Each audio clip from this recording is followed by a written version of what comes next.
Hello, John Boggs, founder of Maximum Sales Power, a division of the Life Mastery Institute, and I wanted to share a special message with you today. Actually, it is a story. On New Year's Eve, went to a party, had a great time, and was visiting with someone that was sharing with me exactly what it is they wanted to achieve in 2014. I said, well, what do you want for the new year?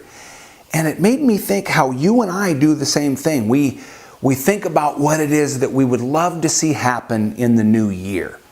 Millions of people all over the world stated New Year's resolutions, things that they wanted to achieve. Now, what I know is that 97% of us break those resolutions in the first month of the year. Most of what our heart desires for the new year doesn't happen. And so he shared with me what he wanted to achieve in the new year, and this particular person is highly successful. He had a great 2013, and so when he described what he wants for 2014, I thought it was great. And I asked him the question, let me ask you this, how much of what you set to achieve in 2013 came true? And he started thinking about it, and I was like, well, gosh, when I really think about it, I would say the majority of what I set as resolutions at the end of 2012 for 2013, I didn't achieve. And I said, man, I know how you feel. For many years, most of my life, I would do the traditional New Year's resolution thing at the end of a year where I would say, this is what I want for my new year, and wind up not achieving most of it. And I said, you know, I used this year 6 steps, 6 things that I did that created phenomenal results. When I sat down and I took a look at my 2013, I was blown away by how much I achieved this year. I achieved a ton. And here's the thing, I want for you that 2014 holds that experience. Where at the end of this year, you sit down and you take a look at what you achieved for the year and you say, wow, 2014 was my best year ever.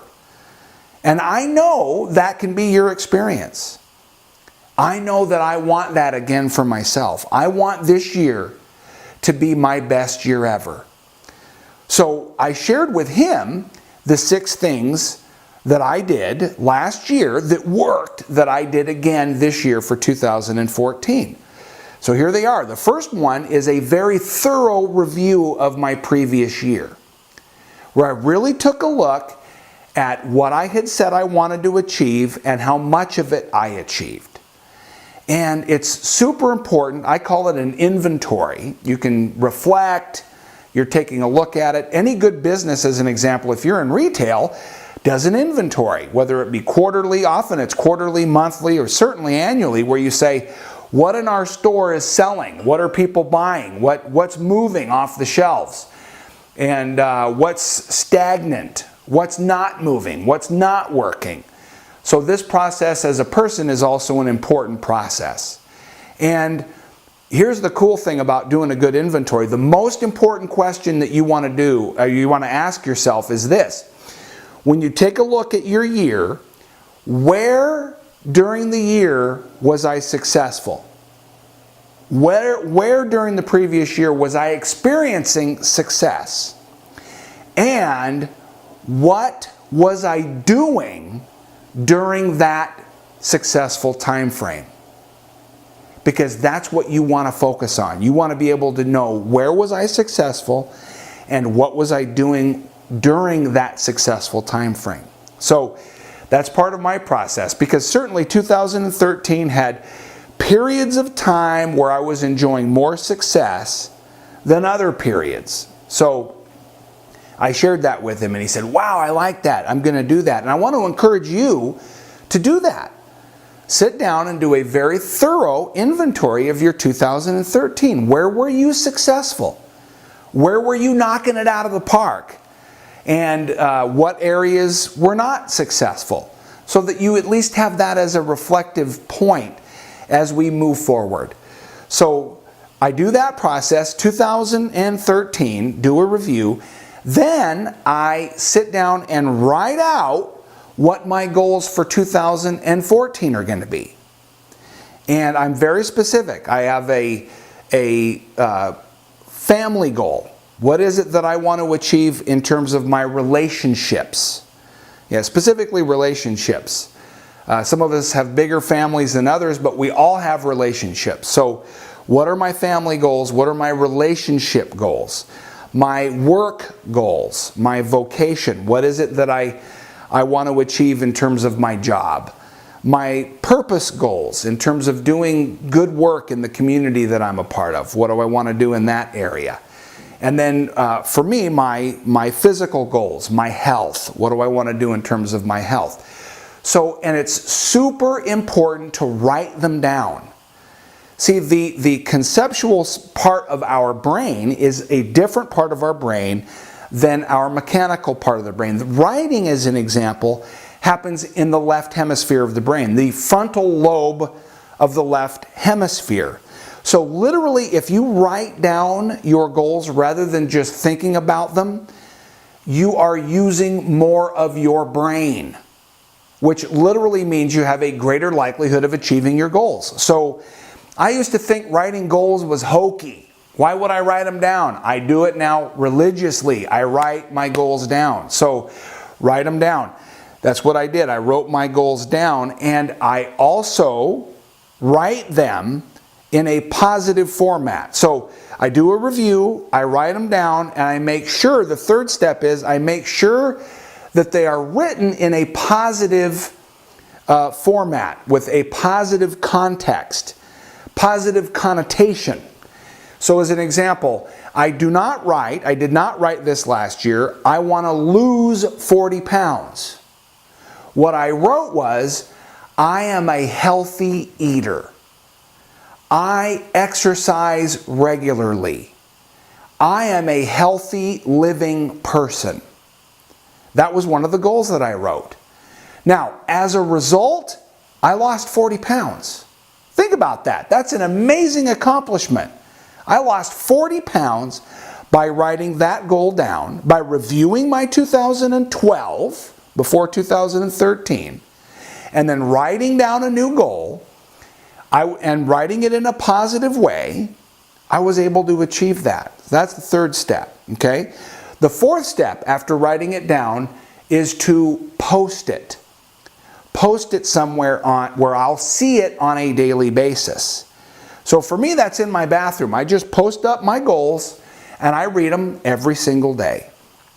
The fifth step is to emotionalize the goals. So every day when I would read them, I would feel the feeling. What does it feel like to be a healthy eater? What does it feel like to be someone that takes care of my body, that treats it as a temple? What does it feel like to be someone that exercises regularly? And I would get the feeling tone of that goal. And I would do that on a daily basis. Okay? And then the last step, the sixth step, is that I would decide. I would decide on a daily basis that I'm living into this goal today and only today. So I would review it and decide, am I doing that today? I'm doing it today on a daily basis. Now, was I perfect? No, I was not perfect. There were many times that I fell off the wagon or didn't achieve on that day what I wanted to achieve. But the cool thing is I made it a daily process so that it was something I did every single day.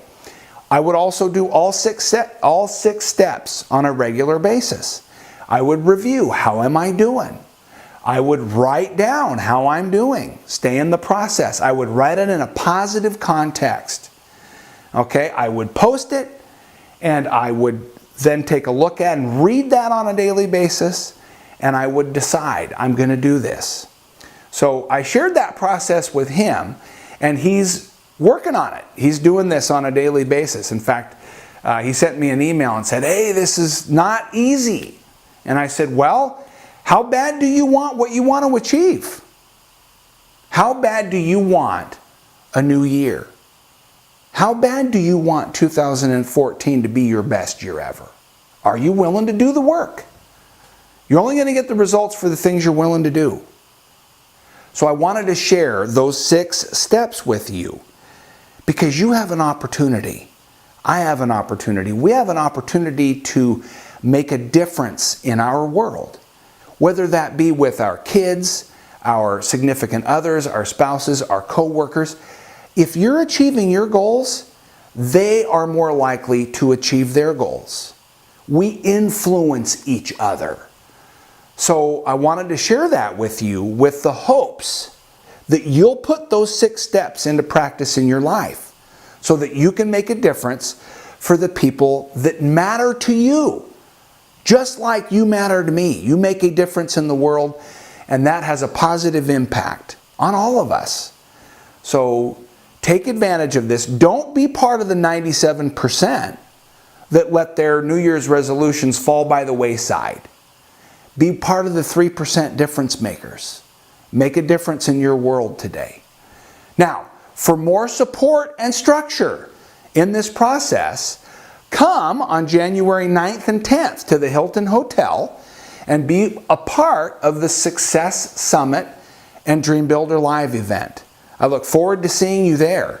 We can make a difference together, but we got to be there to be able to do that. So I look forward to seeing you at the Success Summit and Dream Builder Live.